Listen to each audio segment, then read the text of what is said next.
Wonderful. Welcome everybody to the second in our series, Moving from the Margins. Today we're talking about the critical importance of workforce readiness through CTE, CRE, and experiential learning programs. If you're not sure what those are, you're in for a treat today because you're going to learn from some experts who are here to share more with us. I'm Amy Valentine. I run Future of School, and we have a very special lineup today. We'll learn more about them in just a few minutes. And the most special moderator. So I'd like to welcome Jamar. Jamar Lee is here from Morningside College in Iowa, and he's also a Future of School scholarship winner and a student ambassador with us. Welcome, Jamar. Thank you, Amy. So while I pull up the PowerPoint, why don't you share a little bit about your experiences and your excitement to be an ambassador with us?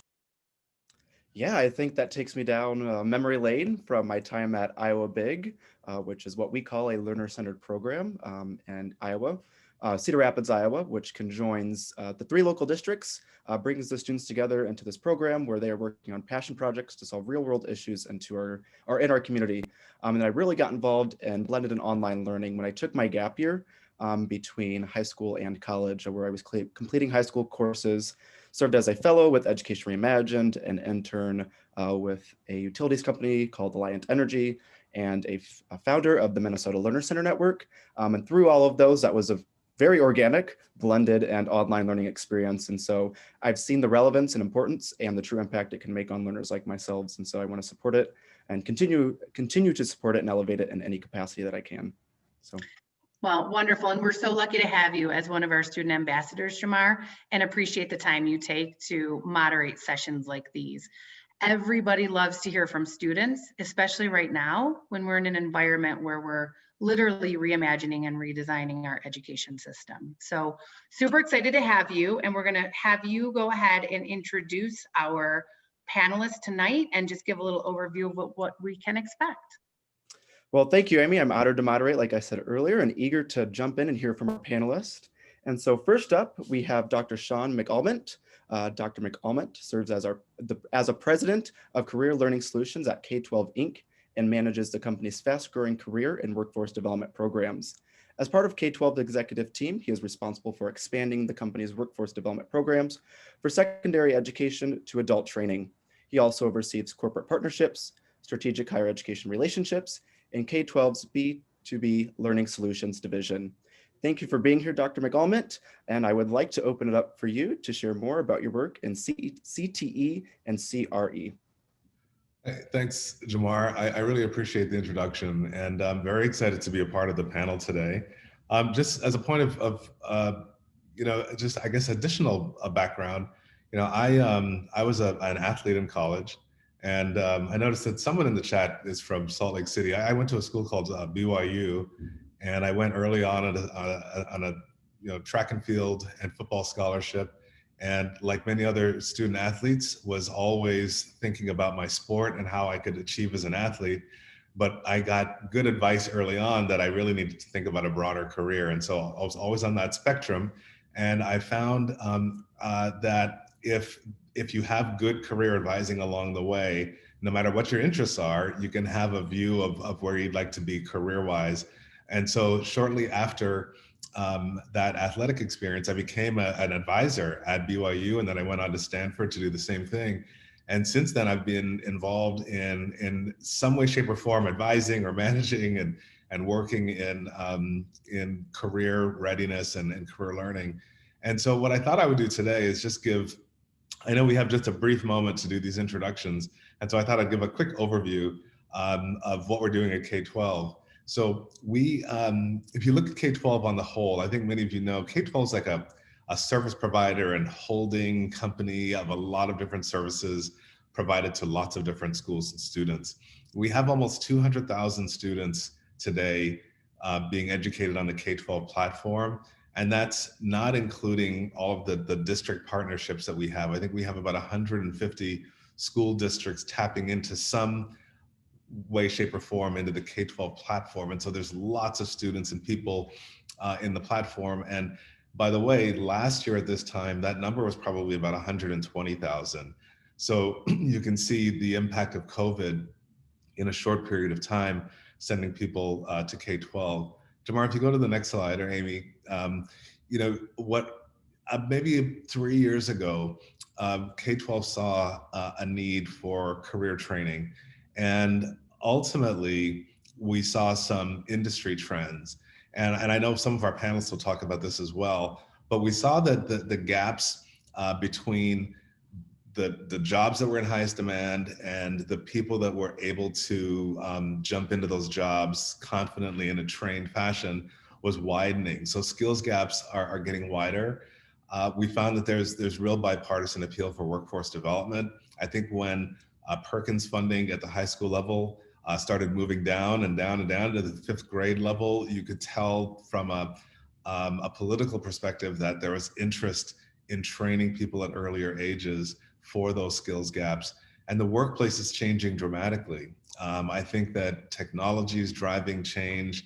And if young people can't sort of get their skills together in a way that makes them viable and productive in that new modern workplace, those gaps are going to continue.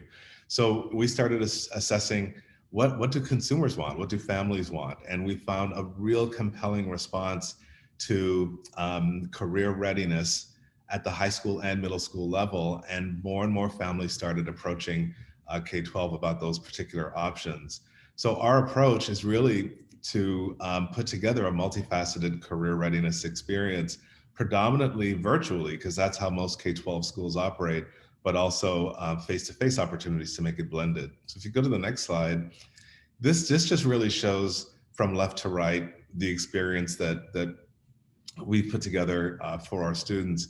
In middle school, we have students in explorations courses, and they start working in project-based learning right away. They explore, I think many of you know about the company called Nepris that allows students and teachers to work directly with industry professionals for career exploration. We were getting more and more students interested in career readiness, and we thought the only way to be able to say to every one of our students who's interested that you can talk to an industry professional to understand that industry, that career opportunity, et cetera, was to have a virtual platform like Nepris. And so not only did we partner with them, but we also invested in the company. So we're a part owner in Nepris, but just from the perspective to provide an opportunity for all of those students. All of those students are taking some level of CTE course. They're in pathways like many of you have as well.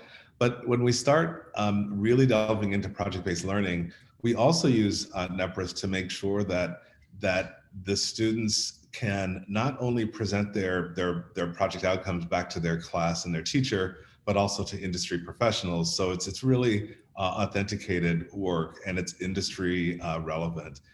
In addition to that, work-based learning is a critical piece of what we do. And so for every one of our schools, we have different local partners that allow students to have work-based experiences as well, along with their project-based learning and their CTE courses. Ultimately, we have them getting badges, working towards certifications, early college credit, and all of that makes them workforce ready in our estimation. Today, the only thing I'll say on this slide is that we have 30,000 plus students in our career readiness programs out of that 195,000 total K-12 students. And it's tremendous growth. I think we're surprised and excited about that level of growth in career readiness, but I think it is because there's such a huge demand for early career readiness training for the jobs that require that type of training, and parents and students are seeing that need. And so we're very excited to be able to provide these types of courses. And I'm very excited to be here talking about it today. So thank you, Amy, and thanks, Jamar, for the time to introduce K-12. By the way, K-12 is turning, we're shifting our name to Stride Learning because we've also acquired adult learning technical courses, which I'll talk about later. Well, thank you, Dr. McCulmont, and sharing more on CTE and CRE. What interesting and innovative work you are doing. I want to shift gears a bit and move over to higher ed with our next panelist, Dr. Kim Nolan. Dr. Nolan is an associate teaching professor in the graduate program in education, including the Doctorate of Education program. Her research interest includes school climate, experiential learning, action research, and student-centered schools. Dr. Nolan is a leader within Northeastern's network of experiential learning educators, also known as NEXT, within the Graduate School of Education and throughout the university. She is the lead faculty for the Ed.D program in the Southeast region. So Dr. Nolan, please talk to us more about the NEXT program. Thank you, Jamar. So I'm so excited to be here and represent our team of faculty and our director. So NEXT is a network within the graduate school at Northeastern University. And NEXT stands for the Network for Experiential Teaching and Learning. We are about 4 years old as a network. And again, we are housed inside the Graduate School of Education. So all of the members of the team are faculty who are working in the doctoral and master's degree programs. And most of us are focusing on experiential learning, of course. So I thought about how to best describe who we are. We've struggled to describe ourselves to our colleagues within the university, as well as our new partners. So I put our mission up here because I think we worked really hard to get this in a place where it accurately described who we are. So our mission is to elevate experiential learning and make it accessible to every learner. We bring teachers, administrators, higher education, and industry partners together to share bold ideas and visions. Our action-oriented network of experiential learning practitioners and leaders seeks to leverage experiential learning as a method for transforming schools, districts, communities, and systems. Jamar, if you can flip to the next slide, that'd be great. So we as a network frequently talk about the power of our network. And this is where we sort of bring all of our resources and our partners and our people together. So I just picked a few highlights to talk about sort of in this brief introduction. First is the NEXT Commons. And this is the place that we host on the cloud where our partners can post resources. They can connect with each other. They can go back and watch videos of webinars of interest and really pick up the resources they need as they're moving forward. So they're not constantly recreating everything from scratch.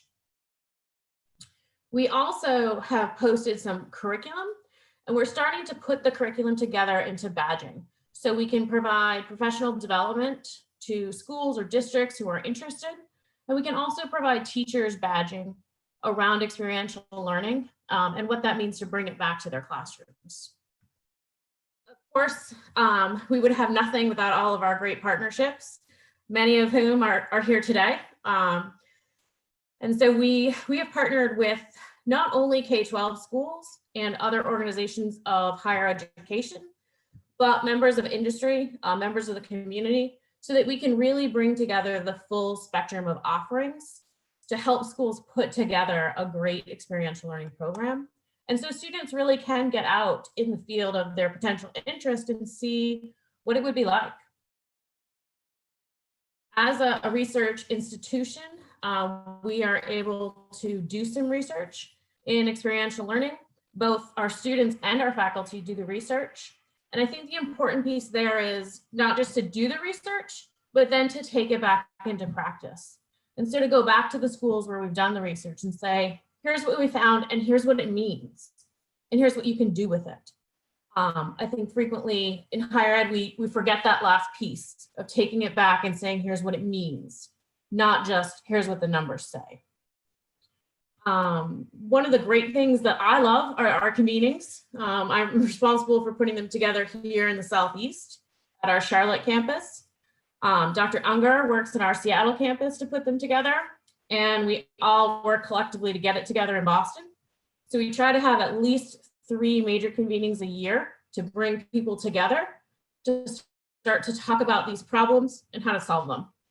I saved my favorite for last, and that's the visits at partner sites. So we have started, not this year in the age of COVID, but in the past years, we've started to add on days to our convenings. so that partners can come and actually see each other's place of practice and go in classrooms and go to industry and see how do they actually run an internship with middle school kids in a manufacturing plant. So being able to get in each other's space and take that time and ask questions and build those relationships, I think is really kind of harnesses that power of the network that we talk about as part of Next. So I look forward to chatting with all of you through questions later on. Thank you very much. Thank you, Dr. Nolan. I appreciate it. And if you see Chris Unger again, tell him Jamar said hi. But thank you. Good insights. Now let's turn over to Corey Moan. Corey is an executive director of Blue Valley CAPS, empowering high school students to fast forward into their future through real-world business projects and the development of professional skills. In 2015, CAPS launched CAPS Network, a consortium of school programs committed to this model of professional-based education. CAPS Network has grown to include 125 districts across 19 states and 3 countries. And so with that, I want to hear more about CAPS, Corey. Please share. Oh, We have a special treat. Corey's going to show us a video. Yeah. So it's I movie take the time. screen I share. hope everyone's got some popcorn ready. So Antonio Boyd, who is just an awesome, awesome person. I know he's on here and supports Future of School, emailed me. I don't think this guy sleeps at all. So we're emailing at like 11:30 last night. And he said, hey, what about this idea of showing your documentary trailer about CAPS as part of the introduction? And I said, well, that's a great idea.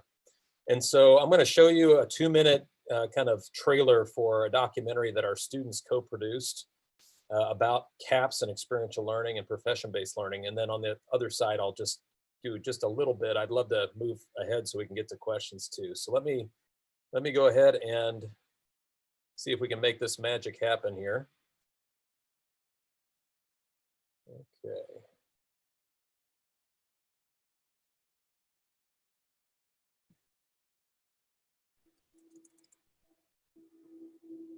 Traditional education and kind of how our system has worked over the decades, change is slow. We had to find a new way. We had to find a better way. I wouldn't say school is easy, but the structure of school had always been easy for me. But what I've realized is there's no syllabus for life.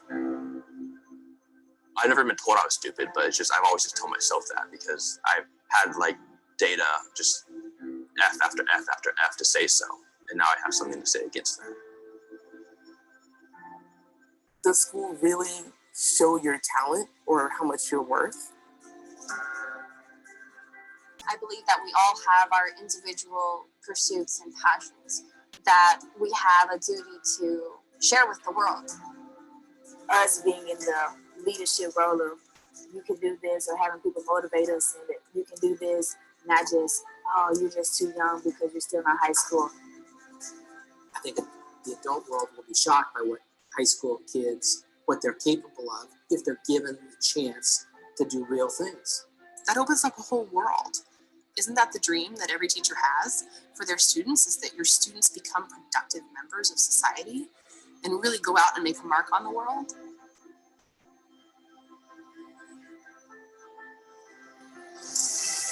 By saying, I belong here and I'm willing to learn, you show that you're flexible and you're ready and you're tough and you're not afraid of challenges. I think they expect me to like work hard myself as an independent person, because when the pressure is at yourself, that's motivation. But when the pressure is from outside, that's just like stress. I'm now in a place where like, I feel like I almost have the advantage because you don't have to graduate high school to kickstart your life. You know, you just do it right here.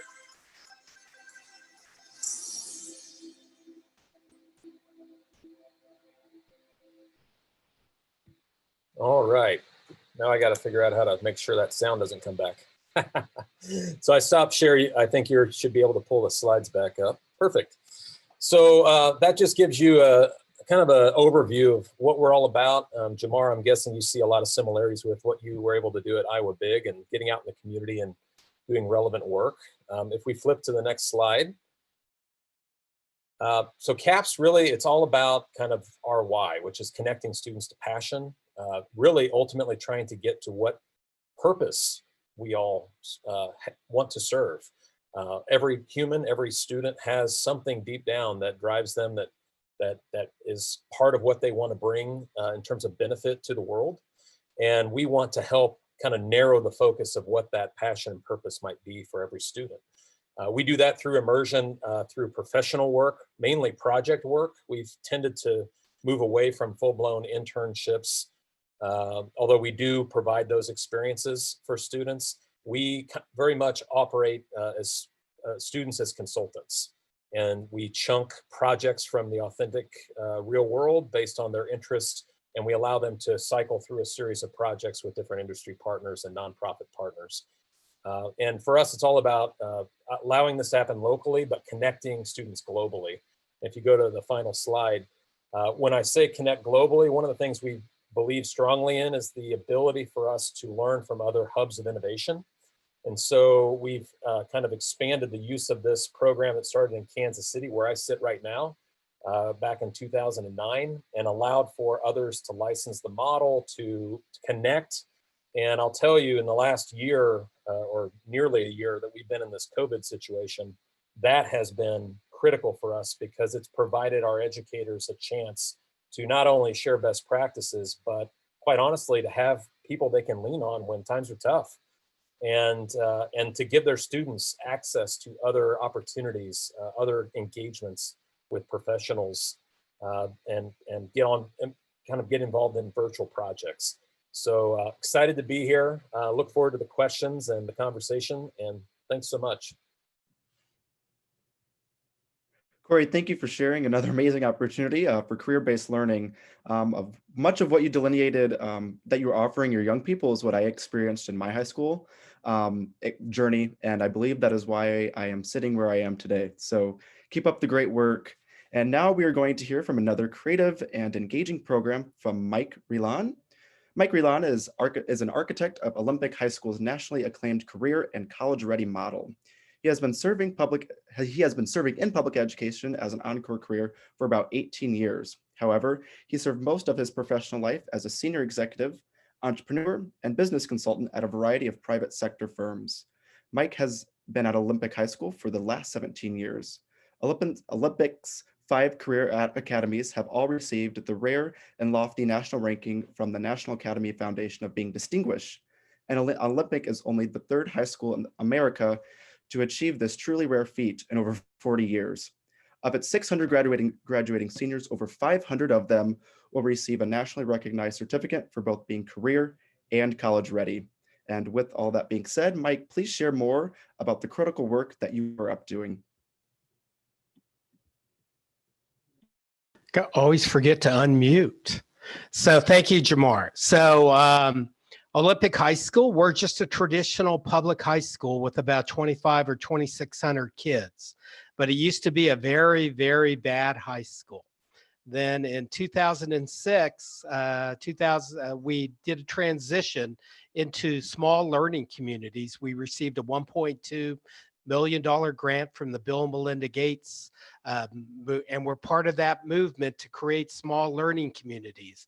And within those communities, as Gates has been very publicly critical of high school in America, saying that it ruins the lives of millions of kids each and every year, and the model of high school is outdated, obsolete, and it ruins those lives of billions of kids every year. So we're in that process of having transformation take place. And within our model that's based on project-based learning, doing authentic learning, and creating kids that hopefully can be successful in school, work, and life. And the way that we do that is all wrapped around the NAF Career Academies. And what serves the Career Academies are all the CTE pathways. At Olympic, you can see in orange the 5 career academies at Olympic, and then the CTE pathways that help serve those career academies from 9th through 12th grade. As Jamar said, 85% of our kids will receive at least 1 diploma. And that's a focus on us, so that they get at least one NAF Career Academy diploma and then start moving them through and transitioning them through, that they get awareness, they get exploration, and hopefully moving to the point of preparation. Our model gets to be that kid who thinks that they're interested in engineering or advanced manufacturing, they get to do exploration, they get to do awareness, they get to engage with professionals, they get to do projects where they get an opportunity to make things and have to apply knowledge and start learning about the critical skills that are important to industry sectors. And then hopefully they have figured out, because they've talked to enough engineers at Siemens and Bosch, that math is kind of important. I need to do well to master that discipline, not because my mom's going to take my phone away. So really, as well as, when we talk about the recipe for success at a school like Olympic that increased standard test scores by 65% and has been able to attract 700 businesses to its campus that have volunteered 30,000 hours and $20 million to help do project-based learning, help provide work-based learning for kids, to help rethink and redesign what schools should be in the 21st century. If we're actually going to expand the talent pool to meet the needs of the local economy and the key industry sectors. And that's really what Olympic High School's done. We've looked at the 5-year economic plan of Charlotte. We designed our career academies about those key industry sectors that are vital to the economic prosperity of our city and our region. And then we empower. We have 5 different board of directors comprised only of industry member and colleges, because we're here to make career and college ready kids. And within that realm of what we're doing, we empower them. Nobody from Olympic High School gets to vote. Nobody from the school district gets to vote. Collectively, that we are going to partner together and we're going to redesign what schools should be with regards to creating a model that meets the needs of the 21st century, using career academies and CTE pathways, even for the kid who's going to Duke. Did I give you any other slides? Oh, yeah. So, we're all hooked in this transition of going remote, and I look forward to being able to talk about what we're doing with CTE and different things to provide kids the opportunity so that they can become aware, they can explore, and then that they can intentionally prepare themselves, thinking about what they want to be in their lives, where they're wanting to go, and getting those kinds of experiences so they reach their human and economic potential, and receiving the social capital that we're trying to give them through our model so that they become connected with players in the community. Well, Mike, thank you. It sounds like some incredible things are happening at Olympic High School, so we appreciate it. And last but surely not least, we're going to hear from our panelist, Kostov Mitra. Kostov is the Vice President of Education Programs at Tinker, the world's most widely used K-12 platform focused on teaching children to become makers through the use of code. He also serves on the board of Maker Education, also known as Maker Ed, an equity-focused national nonprofit supporting teachers with integrating hands-on learning experiences into their curriculum and practice. And so, Kostov, I'm going to hand it off to you to teach us more. Thanks so much, Jamar, and thank you, Amy, for having me on this webinar. I actually feel really underqualified after hearing from everybody else, but would love to share a little bit about what we're doing over at Tinker and our general approach to this challenge, which we're all discussing. Amy was kind enough to throw together the slide for me because I was really tardy in sending her my own slides. But Tinker is we're the largest provider of integrated platform and curriculum for teaching coding, and we really span all the way from pre-K to 12th grade. We started out in elementary school and then have been adding grade levels, and we actually just launched a whole series of AP courses and high school courses really designed to get kids ready to go into real world programming if that's the direction they want to take in college. So a couple of quick things about us. We're an 80-year-old company headquartered here in Northern California. That's why I chose this virtual backdrop. You can see the Golden Gate behind me. Yeah, we are. We're used. That number on our website is actually a little old. We believe this year, December, we'll cross 100 million students using Tinker in 153 countries, and used currently at over 90,000 schools and districts in the US and around the world. And there's a few different things I'd like to point out, which I think is a bit unique about how we've tackled this. First is, there's if you just go and search online, there's any number of articles talking about programming as a pathway to a coding career.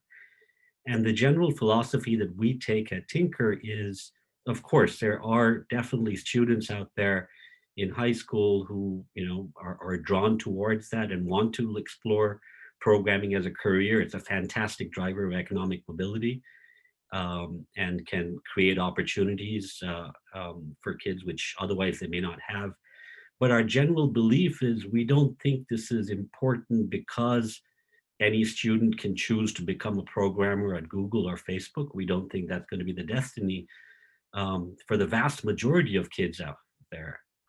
Instead, we're really inspired by I think our whole mission is anchored around something that Seymour Papert had shared when he first started looking at constructionism and hands-on learning, which is really that computing, for the first time in human history, we've got in one single medium, which is the computer, and by learning to control it through programming, you can bring together all the various skills which we want our students to learn, whether it be social, whether it be aesthetic, whether it be analytical, whether it be logical. So everything in Tinker really is driven towards helping kids become makers. Can they actually create things and artifacts which are personally meaningful for themselves? And this could take a variety of forms. This could take, maybe someone wants to build a video game, someone else wants to, explore animation, someone else wants to do something around storytelling, and, a fourth child really wants to do something around music. And the beauty of programming is you can achieve any and all of these goals just by getting to a level of comfort with knowing how do you actually control this computer, even beyond and the obvious relevance. I mean, we're all in a Zoom world right now, and it becomes increasingly evident, right, that none of this would be possible without technology. And how do you ensure that students today feel comfortable navigating a digital world? And that really is kind of the driving ethos behind everything that we do here at Tinker.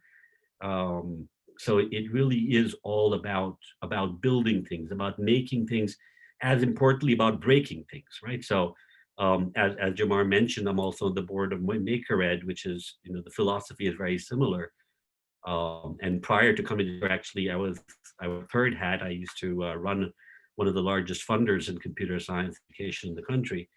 And what the unifying theme here is, learning to code and learning to program is one of those rare opportunities where you can encourage students to experiment, to try things out, to break things, to fail repeatedly until you finally break through. And that's the mindset which I think really trumps anything else we might be doing when it comes to wanting to make sure that our students are ready for future careers. And that carries all the way through our curriculum. So by the time they're in 12th grade, they really get to this point where they can, get to this level of comfort and familiarity with programming, how it impacts us on a day-to-day basis. I mean, for example, one of our courses teaches students how to build their own version of Instagram. And what better way to understand, there's so many different important areas this impacts in our lives, whether you're talking about data privacy, you're talking about cybersecurity, you're talking about IT careers, you're talking about programming careers. But really understanding what is inside that black box. How does the world function? And that's what our entire goal is at Tinker. I know part of the theme for today's webinar is also around how do we navigate this in a remote world, in a world where we're compelled to do things from home, which one thing we did at Tinker earlier this year was in February of this year, We were actually the first ed tech company where we opened up the entire curriculum for free to teachers anywhere in the world and said, look, if you're impacted by this, then use our curriculum and you can use it as a terrific way of driving student engagement. And we had over 30,000 teachers from 120 countries who signed up for these grants. Collectively 6 million students who took advantage of this license. And if I forget the exact numbers, I want to say it's in the tens of millions of lines of code, which actually students wrote and created. But the big realization we had is even now, a lot of the tools which exist were not designed for the world we find ourselves in today. So the focus we've really had in the past few months is retooling and rethinking fundamental parts of our platform to really make it easier for teachers both to be able to manage their time better, because we know every teacher everywhere is strapped for time, but also just make navigating student engagement and curriculum in a constant Zoom world. And I won't bore you with kind of the different things that we did and we discovered, but really everything there was focused. A lot of things that we did was focused on a few different pillars around how do we engage with parents to support parents through this? How do we drive collaboration? How can we create opportunities for students to still collaborate through in a remote environment? And we think a lot of the features that we were able to launch in this process are all ones which will carry over and translate well, even as kind of students pursue careers in higher education and post-secondary education, whatever form that may be. It may be community colleges, it may be four-year colleges, or it may be vocational training.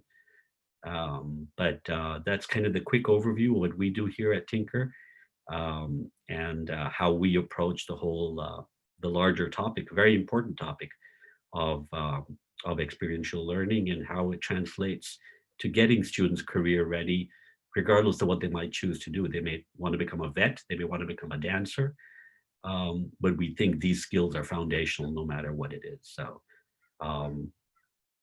yeah, that's my 5-minute overview. Kostov, thank you so much. I know maybe others, but myself, I didn't know coding could have such a transformational skill set among young kids of all ages, and what doors that could open for many young people. And so thank you to you five, our panelists, for providing such informative, inspiring, and engaging information on your work. And now at this time, we are going to open it up for questions from our attendees, if there are any. If you can type those in the chat or in the Q&A feature, we'll start with your questions that you have. And I see some panelists are putting in links to access resources, so that's wonderful. So I'll go through the chat and pull any questions that have been posted. We did receive some ahead of time and some commonly held questions. So Jamar, if you want to start with one of those, I will go through the chat. Yes, awesome. So let's start with this one. Dr. McAlmont and Kostov, how will technology impact CTE and CRE and coding-based programs in the next 2 to 3 years? And either of you are welcome to answer that. Well, I loved listening to Kostov and what he's doing at Tinker. I'm a true believer, and so much so, Kostov, recently, I mentioned at the beginning that we've actually acquired a couple of training companies, and they're boot camps. One is Galvanize, that we acquired maybe 9 months ago or so, and then Tech Elevator, which was acquired just yesterday. And those are I think the result of a lot of work, the type of work that Kostov is doing at the younger ages. Something Kostov said that was really impactful is whether a student wants to make a career of it or not, those are foundational skills. And we too have found that virtual teaming, so the ability for students, we see a lot of students in this format, that whether they're in Zoom or Neuro or Blackboard Connect on the K-12 platform, they're teaming with each other in this type of format, a foundational skill. The way they project-based learn starts with their virtual teaming, and then how they connect to industry, we think are also foundational. we're finding that basic career confidence is built in this format. So just like when we get into groups, there are some of us that like to present, some don't, some want to talk to the industry professional, others don't. But what we see in the chat function is that students are supporting each other. They're saying, look, we've got your back. It's going to be okay. You know, you go ahead and do this. We'll do this part. And we see that type of collaboration starting to happen at the youngest ages. Again, foundational work. I've found that the technology is driving the modern workplace in ways that we never would have thought. At K-12 and some of the other businesses and institutions I've been a part of, the use of bots is becoming very, very popular. It's a sort of an efficiency model. You've got sort of automated customer service happening in different parts of a person's journey through a process, and you don't even know that you're interacting with a bot function. But for a young person to develop to the place where they go into a new modern workplace and they've had experience with Tinker, that's not going to be an unfamiliar part of their experience. And I think that the more time that goes on, the more that technologically driven automated workplace is going to become a reality for all of these young folks coming through. So the more that we can prepare them early with that comfort and that career confidence and those foundational skills, whether they're going into that career or not, the better off they will be down the road. And so I see technology driving the future workplace, and technology being just foundational in a young person's training. So again, hats off to what Kostov is doing at the youngest ages. Yeah, thanks so much, Jamar. To the question that you asked, I think it's there's a famous quote I'm sure you may have encountered some point in time or the other, which says software is eating the world. And that literally when you think about it, out of this talk recently where they made the case saying, when you look at the world around us, when you look at the economy around us, right? That's eventually what we're talking about. We want to have students who are able to actively engage in this new economy. It's a strange world which folks from 100 years ago would not recognize, where you've got the largest hotel company in the world does not own a single property, right? When you're talking about Airbnb, the largest transportation company in the world does not own a single vehicle, right? And you could make example after example of things like this. The largest publishing platform in the world does not have a newspaper. So every single industry is being impacted by technology. This meeting that we're having right now would not have been possible without technology. And then you think about, you take it one level of abstraction, someone's out there building and making all these things, right? Someone is designing the user interface, someone is making the logic, someone is thinking about the security. There's so many different complex moving parts, and there are unique skill sets you need for students to feel like, yes, they can see themselves in those jobs, that's something that I could do and that appeals to me and that speaks to me. Someone made a case once saying that, the Tesla really is a computer in the shape of a car. And, the Nest thermostat is really just it's a computer in the shape of a thermostat. So there's no part of our lives which are not being impacted by this. The two most important issues that we always have to be cognizant of, I think, in education is one, kind of how pervasive this is, that it touches every single aspect of our life, even if you're not directly in contact with it. If you're technology runs our supply chains, right?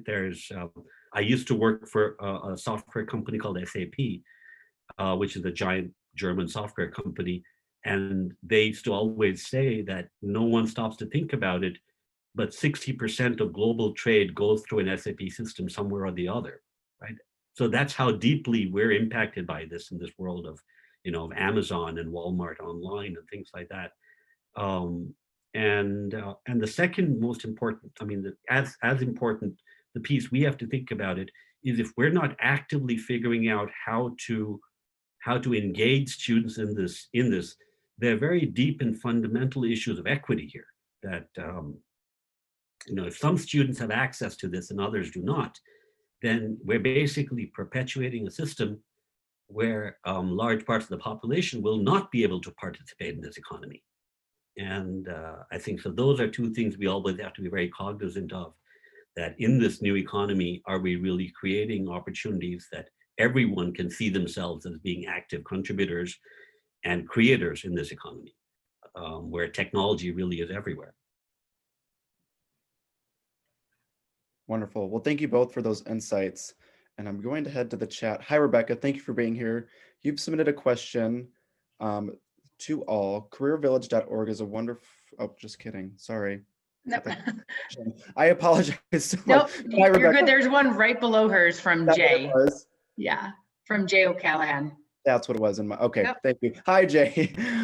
So question has been inserted. It's for the presenters. Conventional wisdom seems to be that the current COVID crisis represents a potentially significant pivot point in the education space in general, and the CTE and CRE world in particular, especially in the light of changing perceptions around the higher education price and value equation. Would the panelists agree or disagree essentially, and why? And the only reason I giggled, Jay, is because I'm sitting here now with being all online with the price and value equation. So that's a good question. I'm interested to hear about it. Who's going to tackle that one? I just say I agree in the sense that I think the trend line was already in place to shift from what we had known post-secondary education to look like, and the value proposition of that. The pressure was already on. And what the pandemic has done, in my opinion, is it's accelerated the trend. Because if you think about the differentiation of cost and what you're getting in that cost benefit analysis of attending what I would call like the traditional college experience, it mainly comes, and again, there's going to be some difference based on what you're interested in as a student, kind of the path you're on. But by and large, you're paying for experience, ambiance, the relationship building, that part of it. And the problem in a pandemic is you've just lost that by and large. You've lost the ability to be on campus in some cases. If you are on campus, your experience is very limited. And I think this is a real problem for post-secondary, and it's going to, but the silver lining here, I think for our friends like Kim at Northeastern and other universities that get out ahead of this, is that if you differentiate your experience and you create opportunities for students that can tap into technology, tap into the ability to do certain activities virtually, and not just in a technical nature, but actually building those relationships that are so important with industry partners, using that and getting out ahead of it, that you actually create a lot of new opportunities. And I know with CAPS, and I know from knowing Mike and what he's doing at Olympic and other partners that are doing really forward-thinking work at K-12, it's not that we're cheering for a pandemic, but it's, I think, given us some air cover to continue to accelerate the kind of work that we believe in. I would just add on to that, Corey, a little bit. I think, especially as we are a graduate school of education, it has given us a little more license to really move forward with action research, and to step away from those more traditional models and to really move into, so what change are you going to make in your practice today, tomorrow, next week, as opposed to a more traditional write up a chapter, read a book. And the other just quick point I wanted to make and then give others a chance is, the other thing that this sort of virtual world that we're currently in has driven home for us, at least at Northeastern, is, we can't give up on our core values, which as a university are around co-op and experiential learning. And so the trick is, how do you very quickly pivot and make that happen virtually? And so that's really where our focus is. And that's where we're able to also sort of give back is we're an online program. We've always been online. And we're able to take the expertise we have and start to work with our partners in K-12 and say, how do you run a class online with first graders? We have people in early ed, we know how to run a class. And so we're able to work with our partners to help everybody move forward and be better in the long run. Yeah, and if I could add a little bit to that, as Corey brought up the notion of the cost benefit analysis. And so at a school like Olympic, a traditional public school, over half of my kids are below the poverty level when they come to us. And in this process, we want to share data with them. And we want them to go through the cost benefit analysis as part of our career academy experience from 9th through 12th grade. We don't want you just blindly chasing a degree at any college, thinking that that's my only ticket to success and happiness, when all the data contradicts that. Right. So Gallup data, 50 to 70% of Americans, they hate or dislike their job. 51% regret their decisions they made about college, what school they went to, what degree they got, what field of study. So, but I would ask all of us though, and the educators we challenge at Olympic, so what are we telling Gen Z differently? So that when they leave us, are they better prepared? Or can they even know what a cost benefit analysis to start thinking about this? It's not just about getting the degree and then my life is hunky dory, right? So that's our 9th through 12th grade experience about this process to put them in a position. So when they are a senior, I want you doing the cost benefit analysis about that degree, about that certificate, and the realities that get involved, especially, before the pandemic, 40,000 unfilled IT jobs in Charlotte. Most of them don't take a 4-year degree, right? It's a bunch of certificates, and the local employers like Bank of America, Wells Fargo, Ernst & Young, KPMG coming out publicly to say, you don't need a 4-year degree to work for us in the IT space. Yeah, you need skills, right? And yeah, you need to be able to create and make something and apply the knowledge. Well, for many of my kids, who have left us and gone directly into apprenticeship programs, right? Or they're being hired in the IT space out of high school for $45,000. Well, that becomes opportunity, right? To break the cycle. We're stressing lifelong learning, character, non-cognitive skills, right? And the ability so that an employer is willing to take a chance on some of our kids. I want my kid who goes to Duke and is going to get a master's in engineering, and I want the one who's going to the local employer in the IT space. I want them going through the same experience, and I want them to put them in a position to make an informed decision when they're 18 years old. And most of them, we're going to give them data, and they're going to know more about their decisions than most adults and what most adults have been telling them, and really striving them to try to develop a life, of happiness and prosperity, and trying to put happiness as part of that process, and having them go through that exercise as part of our experience of building them from 9th through 12th grade, so that when they're a senior, we prepared them and given them the tools, and hopefully they know what a cost benefit analysis is when we start talking about that, and they're making this very challenging, difficult decision that can live with them for the rest of their life, both in unhappiness, the debt, other related things, of actually going into it with eyes wide open. Yes, Michael. On all fronts, I think you hit it on the nail, and I'm glad Jay posed that question. And you see, it's really given all of us a chance to share our thoughts on it. The only other thing I would add is, just imagine for all of us in some way, shape, or form. I know I've got 4 kids, 3 of whom have already gone to college, and for the 3 of them, they ranged in time in college from 4 years to 8 years. And our oldest, who took 8 years to graduate, she went through, I don't know how many majors. And we think today that if we can have some of the opportunity for students to explore at the earliest ages and explore a wide range of options, and like Michael said, doing the cost benefit early on and understanding where your interest might lie, and you've talked to industry and you've worked on projects, you'll get to your freshman year with a better idea and potentially taking on less debt. And that's a huge step forward for a young person, because otherwise you might be doing your exploration paying tuition, and that's a travesty, and that's what's leading to the debt and default crisis. So thanks for the question, Jay and Michael. Great points.